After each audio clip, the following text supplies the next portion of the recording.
Tongue Controlled Embouchure TCE Spit Buzz Jerome Caller. And I know I'm leaving out, I think, a couple of German people. Sorry about that, German folks. I think there's a very influential German trumpet player. His name is just escaping me right now. He might not have actually taught it, but I think he was employing the TCE, and he sounded pretty spectacular. I can't think of his name right offhand.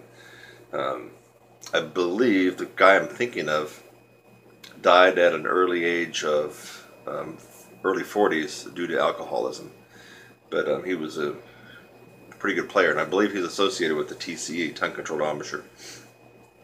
So, if the TCE is the Holy Grail to playing brass and trumpet, why isn't everybody doing that? Forget Claude Gordon, forget Stamps, Maggio, Reinhardt, Stevens, Adam, Caruso, on and on and on. They're just balanced embouchure, pops, everything else that you've ever heard of. Forget it all. Why not do tongue-controlled embouchure?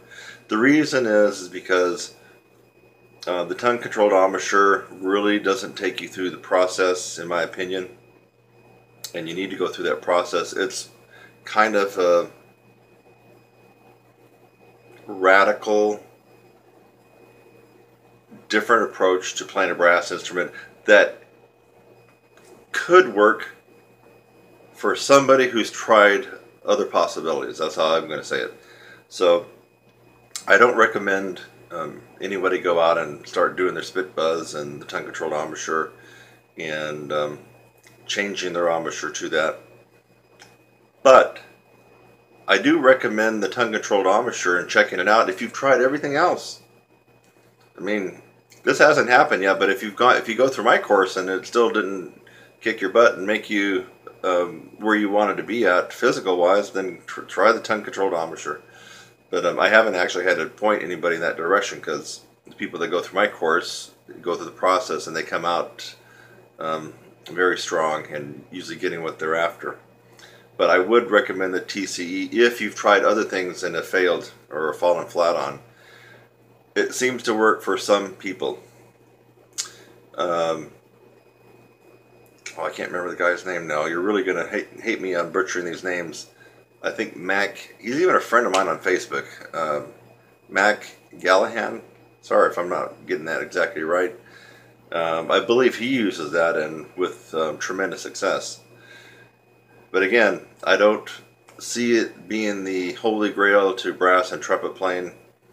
I really don't. I've tried it myself. I tried switching my embouchure over to it.